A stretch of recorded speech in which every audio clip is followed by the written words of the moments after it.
So we're beginning Unit 9 today. The way I have it planned right now is that Unit 9 test will be here on the 8th and the 11th.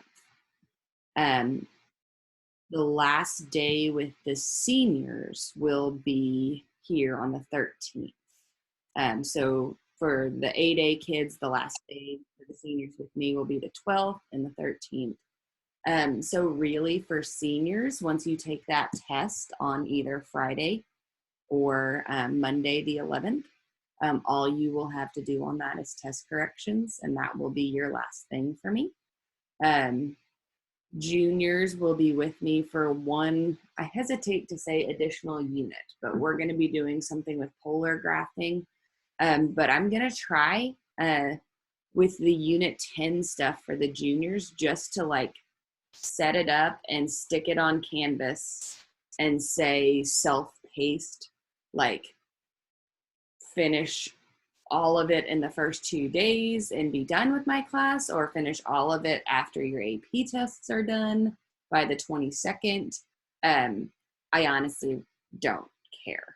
I'm going to leave that Unit 10 to be a little bit flexible for those. So hopefully we're going to finish up like the last actual test before most of our AP testing starts, which is what I'm kind of looking to do there. And seniors, you're really just finishing up limits with us. And that is it for y'all, which will be super weird. So we are going to start limits unless anyone has any questions. Your Unit 8B tests are graded and online. I finished up the last of them this morning. Yeah, so everything's there if you have any questions on those. The one thing I did want to mention, I sent out a reminder as well, but the proofs test corrections are due today. Just a reminder of how to get to those. You should have taken a particular proof test version. It should either say proof test 2nd, proof test 5th, proof test 6th. If you go into that assignment, you can view your submission, and that's where you should see any markings that I made on those. If you got 100, I'm still asking that you submit something on Canvas for the proofs test corrections, even if it's just a smiley face, a picture of something random. I have some nice pictures of people's faces. So whatever you want to submit there, if you got 100, just for credit for doing that.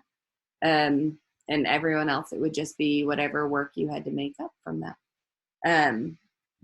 So we are going to be starting on page 275 in your notebooks. There are going to be a few things that I send out or upload for limits, just because, like I said, the timing of things kind of changed, and I wanted to add in some additional ways to look at things as we kind of go through limits with a little bit of additional time, so I don't have to scrunch it so much.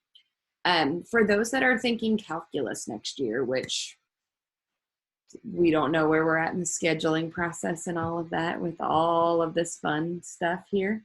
But this is the beginning of calculus, whether you're thinking business calculus, whether you're thinking AB or BC. The only place this won't apply for is stats, but this is pre-calculus, so that's why we cover this going into it. So this is actually for those of you that are going to take calculus next year, where you're going to start calculus. So it's kind of an intro to that, give you a little look at it in advance, and then, yeah, you'll do it again in calculus, but that's kind of what we're looking at. So the limit of a function is kind of what we're going to be talking about in all of Unit 9. And the biggest part of today is just kind of figuring out what the heck is a limit. It's just not something you've ever seen before. So this is where like algebra starts to head into the calculus stuff, and where what we've been doing really meets what is calculus.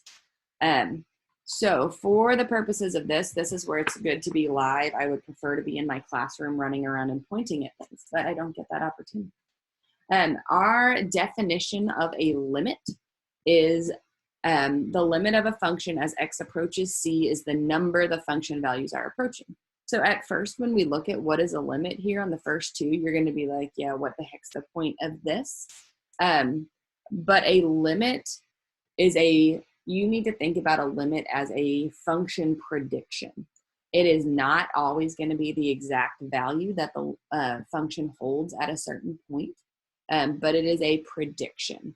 And that is kind of the point of a limit. And I'll write that down for y'all here. Okay. So this is always a prediction of where your function is headed towards. So I'm going to show you a couple easy ones to start off with here on the first two on the top here.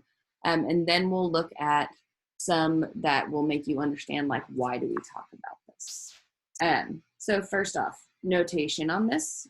This right here is asking you the limit of this function, whatever it is, f of x, as, and this is kind of the language we're going to use here. I'll write it down here for you. Limit as x approaches whatever value they have there. So in this case, it would be 1. Now, before we do the limit, we should remember this kind of notation. F of 1 means what to us? What's the y value when x is 1? Yes. So that is something we're used to doing, hopefully. So that part of it, that's here for us to distinguish the difference between the actual function value at a point and the limit, which is the prediction of the function value. So f of 1, if I'm just looking at this, I'm going to say here's 1. What does it appear that the y value is right at 1?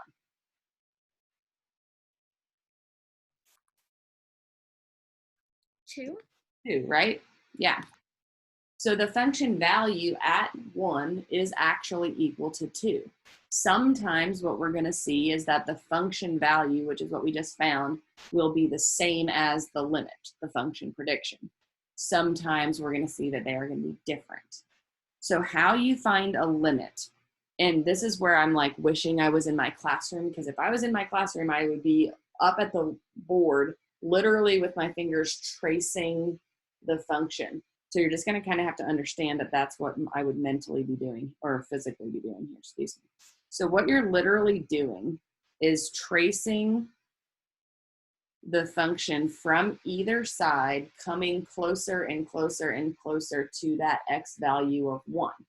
Now, in this particular case, as I get closer and closer towards that x value of 1, that y value is getting closer and closer and closer to that actual function value of 2. So in this case, my limit matches my function value. Any questions or problems with that idea? I'm going to show you an example underneath that of when that does not work. Okay, so look at the one directly underneath this. This looks almost exactly the same as the graph that you see above it. One big difference, and that is this right here. What did we call these things? The circles in the graph. Is it a hole? That's a hole in the graph, right? So what does that mean for us? If I ask you, what is f of 1? What does that hole mean for that answer? It's not there. It's not there, right? We would say f of 1 is undefined, basically. There is no f of 1. However, here's where limits come into play. Even though the function value at that particular spot doesn't exist, if I traced in this function from the left coming towards 1 and from the right coming towards 1, could I make a prediction of what y values that's getting closer and closer to? I can still make a prediction, even though it doesn't exist right there. What are the y values getting closer and closer and closer to as I get closer to 1? 2. Still 2, yeah. So this is a case where there is a limit, but there is not a function value. So this is kind of the purpose of limits. Limits help you make a prediction, even when there's something like an asymptote or a hole in the graph, or there's a break in the graph. Limits kind of tell you the behavior of the graph around a point. So that's what we're using them for, okay? So now going a little bit more quickly through the other ones, let's look at the top right one that we haven't done yet. If I ask you f of 1, the function value at 1, I would say, okay, here's 1. My y value there is approximately what? 3. 3. Then I would check out what would be the limit. I would approach this x equals 1 from the left. I would approach this x equals 1 from the right. What are those both getting closer and closer and closer towards as we get closer to 1? Also 3. Also 3. Yep.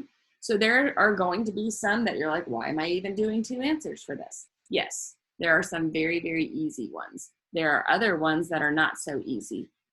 Take a look at the bottom right one that we're looking at here. Another good time when I needed to like label these notes a little bit better. If I ask you f of 1, remember from our functions unit way back in like September, October, f of 1 in this particular spot here means I'm looking for which of those 2 dots? The bottom one. The bottom one, the closed dot. So f of 1 is referring to the closed dot right there, which means for my f of 1, I'm going to say that my y value is -1, right?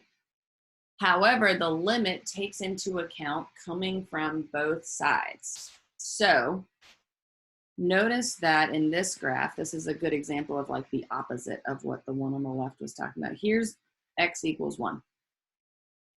I am going to approach that line of x equals 1 from the left. What's that getting closer and closer and closer towards from the left? What y value? 3. Even though there's an open dot there, it's getting closer to 3. And then I need to also approach from the right. The right-hand branch here is getting closer and closer to that y value of -1. So here's something we're going to learn about limits. If one side, the left side, approaches one number and the right side approaches a different number, this is some new language for us. We say the limit does not exist. DNE. So what we saw to the left of this is that you can have a limit, but not a function value. What we see to the right is that you can have a function value, but not have a limit. So each piece of information, function values versus limits, are going to tell us different things about the function. So we are just going to learn about functions from the perspective of limits and function values. All right, so let's take a look at the last 2 on the bottom here before we talk a little bit more about one-sided limits. These lessons for limits tend to be on the shorter side, just kind of FYI. If we were like in school, this is the point that we're like out of class for top 10 banquet and for this and for AP tests and this and that and the other thing. So this is the point in the year that I would have been like, look guys, we're gonna have about 30 minutes of notes and then you're gonna do your homework in class and we're gonna be done. So we would have just kind of buckled down and that would have been it. You wouldn't have had a lot of work to do outside, so don't expect these lessons to be real long either. For y'all, I'm not changing anything about that. So just know that we're kind of on the downslope of the year for purposes of what we're doing. Take a look at the last 2 on the bottom. On the left-hand side, if I ask you f of -2, what is f of -2? Undefined. It's undefined there, right? But can I get a limit or can I make a prediction if I trace towards -2 from the left and the right? Both sides of those, even though it's coming towards a open circle or a hole in the graph, it's getting closer and closer and closer to a y value of what? 2. 2. Okay. So that's another example, just like the one above, where you can have a limit and a prediction, but you don't have an actual function value. The right-hand one is another good example of kind of the flip version of this. Notice this one doesn't have a closed dot down here. It will not always, but remember the rule of thumb is if there's not an open dot there, we assume a closed dot. So what would you say f of -2 is for this particular problem? -2. -2, good, because the y value right here would be -2. However, if I was thinking about the limit at x equals -2, I would have to trace in from the left. The left-hand side's approaching what y value right there at the open circle? +2. +2. The right-hand side, even though it's not changing, we still say that's approaching -2. If the left-hand side and the right-hand side are approaching different numbers, then we say that the limit does not exist. And I'm going to point out the difference here between these two. This is a notation thing. Technically speaking, we will always say a value is undefined, a y value, and a limit does not exist. That's just kind of proper notation. You can never say that a limit is undefined. That's just not something you're allowed to do in calculus. It's not proper notation. Okay. Any problems, questions on that? I typically have some people that struggle with this a little bit because of the whole like tracing in towards something. And I'm going to point out something at the end here that would be really good practice for you. I may even try to make it like an online thing so that you can check your answers with it. But I'm going to keep running through this. Really where we're seeing a lot of these issues here, if you are recognizing what these are what we called piecewise functions back in the fall. There are a lot of limit issues is in a piecewise function. So that's where we're going to be looking at a lot with these, because clearly if it's just a regular line, there's not going to be a problem with a limit or a function value. If it's just a parabola, those are just going to be what they are. And same with a cubic or an absolute value function. A lot of those, the limit stuff is going to be very normal. So what we're going to see a lot of in this is piecewise functions. So I'm going to go ahead and skip this like special case thing here and just take a look at piecewise functions to talk about some notation here. The first page that we talked about these, we were all finding limits from a graph. Now, if you remember from the fall, graphing piecewise functions, not our favorite thing at all.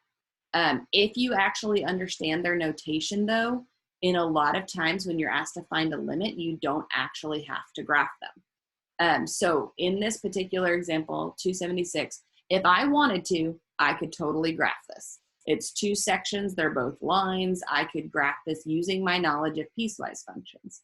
And I probably will do that here to just show you what it would look like after I do what I'm going to show you here in just a second. First off, just a little bit of notation. This is just asking me to find the limit in 3 different ways. And I want you to notice, I'm circling 3 things here. There's a difference in notation between those. Do we see what the difference is between those 3? A little plus sign and minus sign. There's the little plus sign and the little minus sign. What this is doing is breaking down into steps what we were doing on the graph. Because we don't have a graph, you actually have to do this in parts. The little plus sign here means from the right. The little minus sign here means from the left. And then when there is nothing there in part C, that just means the limit as a whole. If you remember what we were just talking about with the graph, when I was doing it on a graph, I was tracing it in from the left and I was tracing it in from the right. And what did we say happened, or what did we say about the limit right here if those two did not come into the same number? What did we say about the limit? Doesn't exist. It doesn't exist. So what you're doing here is you're checking, where is it approaching from the right? What number is it approaching from the left? And then you're making a conclusion about that. If those two are the same number, then that is your limit. If those two are not the same number, then your limit doesn't exist. But we're doing it without a graph. Okay, so then the question is, how do I know where to plug in 0? Well, remember with piecewise functions that we look at the boundaries. Which one of those two would be approaching 0 from the right? The top one or the bottom one?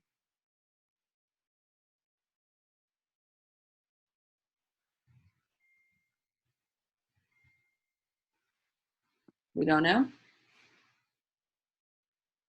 What is this saying? That is defined for x is greater than 0. So think about a graph where you're thinking here's 0.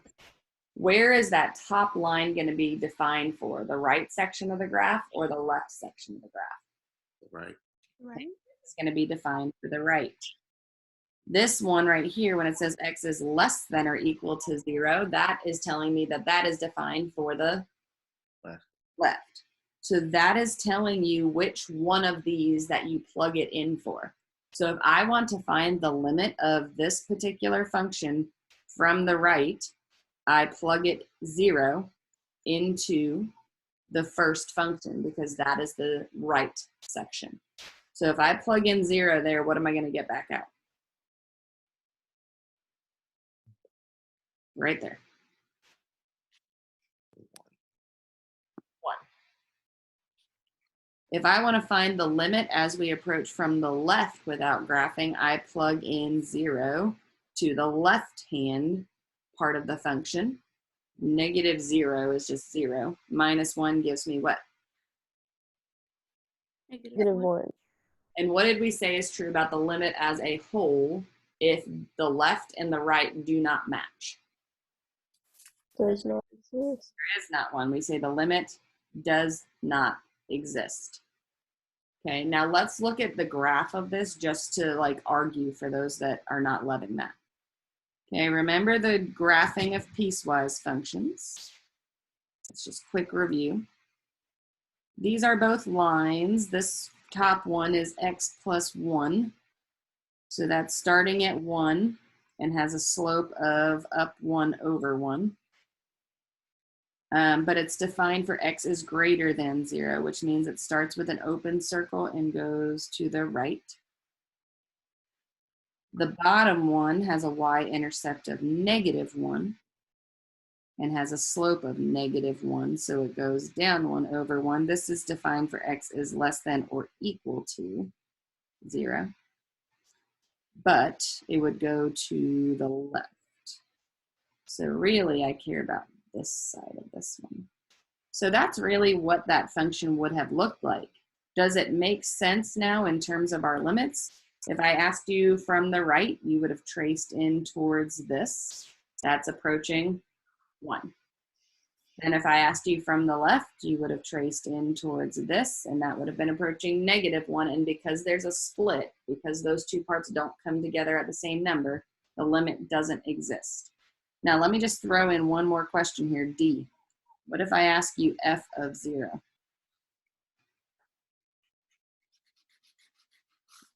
What would be f of 0?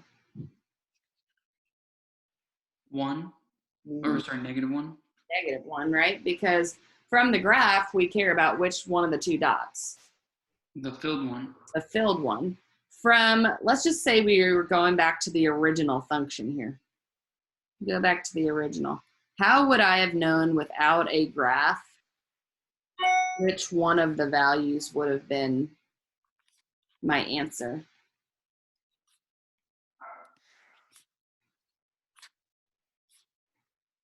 The first one. The restrictions tell me this is the one that is equal to 0 as part of it. So if I wanted to know f of 0, I would have plugged it into the bottom one only because it said equal to 0 and the top one was not equal to 0. Are we remembering some of this stuff from function or piecewise? Have I lost everyone? I can't really tell if it's just Friday and we're tired. Thumbs up, thumbs down. Yeah. Yeah. Usually when we start limits, we're kind of about them until we do a little bit of practice. And so don't feel like if you're just kind of like, not real sure about this, that you're going to be like horrible at these, because you'll be fine. Let's talk about one more of those. We're not going to do vertical asymptotes today. And then I just kind of want to point out a couple things on your homework, because this is really all we're doing today. Okay. So example 2 will be our last one. And then I'll show you some good practice stuff. It's not assigned, but it's really good practice. So 277, example 2, another piecewise function. And I'm also going to throw in here D, f of 2. So let's do this one without graphing. This is a 3-part piecewise function. We'll do it without graphing and then just kind of check the graph to see if it makes sense to us. So just remembering notation, this is asking me the limit as we approach 2 from which side? Right. Right. Okay, so go up to here. We look at our restrictions for this. Which one of those restrictions is going to tell me the right side of the graph? The first one. The first one, because it's greater than. Which one of those is going to tell me the left side of the graph? The middle one. Last one. Sorry, the last one.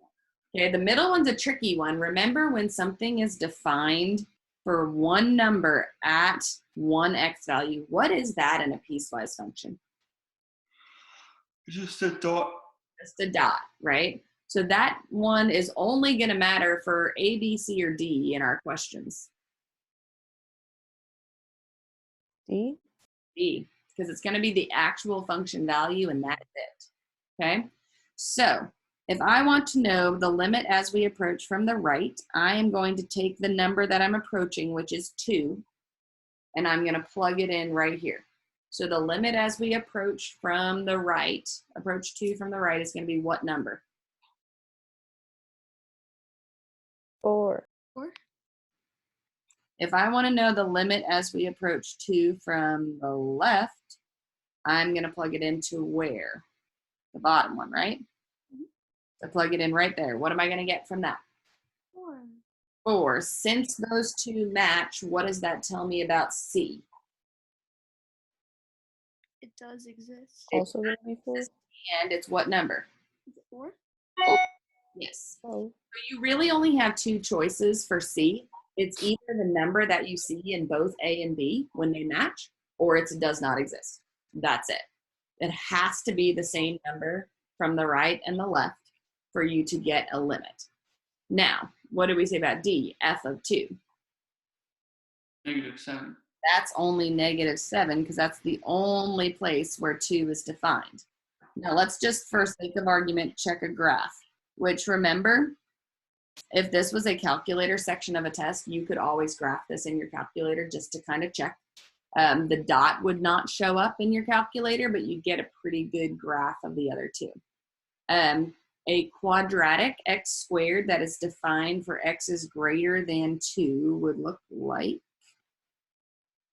at 2, it would be 4, but an open circle, and it would be a quadratic heading off to the right, something like that. Probably a little bit more of a slope there.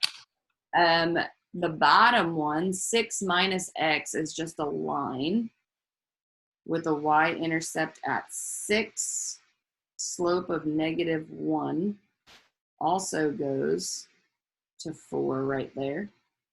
And then the only other odd thing we have is that middle one. We said at 2, it's a dot at -7. Okay, so that's essentially what our piecewise function looks like. And that's why we have a limit, because both sides come into the same number, but our function value itself is completely different. The last day of this unit, we're going to be talking about what that means when the limit and the function value is not the same. It tells us something very specific about any function, and that's why we'll talk about it at the end. We just kind of have to build up what is a limit and how to find it. So, homework for today, but as I get there, if we were in class today, and I'm not going to do this on a Zoom video because it's just dumb for me to sit here and do that. I would make you at your tables go through page 278. Okay.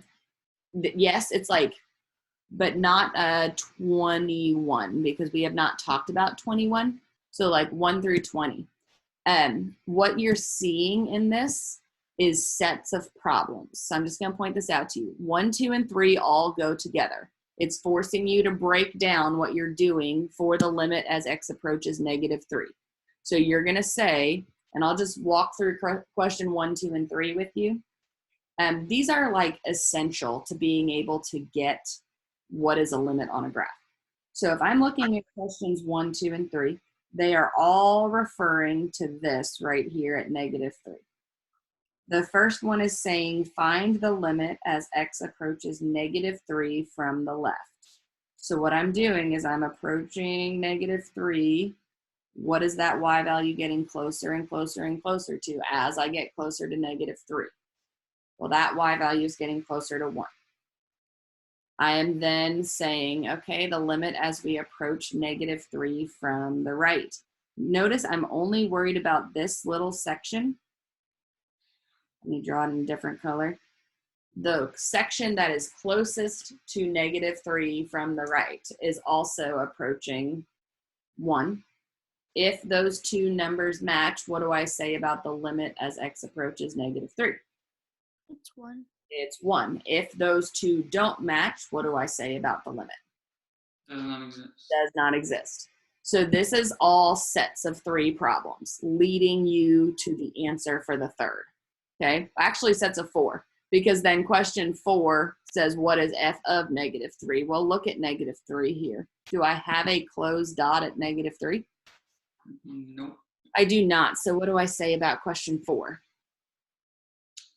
Undefined. Undefined. That's the difference between the limit and the function value. So look at these as each sets of 4 questions. This is very, very similar to like what a page of your quiz, a page of your test is going to look like. This kind of thing, being able to walk through a bunch of different limits. So that's not homework, but I highly, highly advise you like sitting down and doing this right after the video lesson. What is homework is this page. Yes, it starts at 9. It's because it's from another worksheet and I don't want the rest of it. Those are all just finding limits off a graph. There's a couple weird ones in there, so just roll with it and we can talk with them next time. And then the other homework is on this page. The notation on it's kind of weird, which is why I want to talk to you about it. These have like, in place of a number, they have a. Limit as x approaches a from the right, limit as x approaches a from the left, and limit as x approaches a. They're just using that as like generic directions. In every problem, they're gonna tell you what is the function value. So for like question 1, they're referring to 0. So what I would do for question 1 is I would real quick write down limit as x approaches 0 from the right, limit as x approaches 0 from the left, and then limit as x approaches 0. All of these are f of x. So the longest part of this is going to be writing down those 3 things. So then I would look at my graph and I would say, all right, let's approach 0 from the right. What y value is that getting closer to? -1. -1. All right, let's approach 0 from the left. What y value is that side getting closer to? -1. -1. Because those two numbers match, what does that tell me about the limit as x approaches 0? It's also -1. It's also -1. If those two don't match, it is D and E. The only difference that you're going to see on this second page, because I think I said odds from 1 through 23, these are the piecewise functions that we were just talking about. So you don't need to graph these, like starting in question 9. This is the same thing. You're going to have 3 parts to this. They're telling me, look at, so I'm going to say, limit as x approaches 0 from the left, limit as x approaches 0 from the right, limit as x approaches 0. And since you're just doing the odds, it'll give you a little bit of space. If I want to approach 0 from the left, I have to look at the piecewise function. Which section am I going to plug that into, the top one or the bottom one?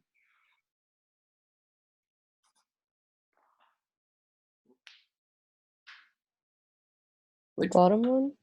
Bottom one. okay. This The one left, the top one. and 0, that's left. This one's greater than 0, so that's right. Okay. So I plug in 0 to the top one. That's going to give me the left. That's -1. I plug in 0 to the bottom one. That's going to give me -1. Since those match, what does that tell me about the limit? it is also -1. Okay. I think a good thing to practice on each of these would also be a fourth thing, which is f of the value.